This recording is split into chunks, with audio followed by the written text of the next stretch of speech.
अगं माणसं अशी वागतात त्याला वेगवेगळी कारणं. कधी कधी परिस्थितीच अशी असते की माणसाला तसं वागण्यास भाग पाडत.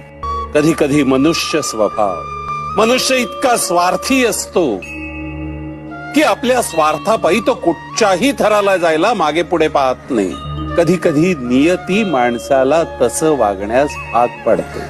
माणसाच्या वागण्यामागे अशी अगणित कारणं असतात. अरे वेड्या, आयुष्यात संकट येतच असतात, त्यांना धैर्याने तोंड द्यायचं असतं, त्यांच्यावर मात करायची असते. अरे त्यांच्याकडे पाठ फिरवून भेकडासारखं पळून जायचं नसतं. अजून स्वतःला ओळखलेलं नाहीस. तुझ्या वडिलांच्या बोलण्यात तथ्य होतं. तुला बराच संघर्ष करावा लागेल, त्यावेळी त्याची जाणीव होईल. भविष्यात तुला बऱ्याच आव्हानांचा सामना करावा लागणार आहे. त्या आव्हानांना तोंड द्यायला सज्ज हो.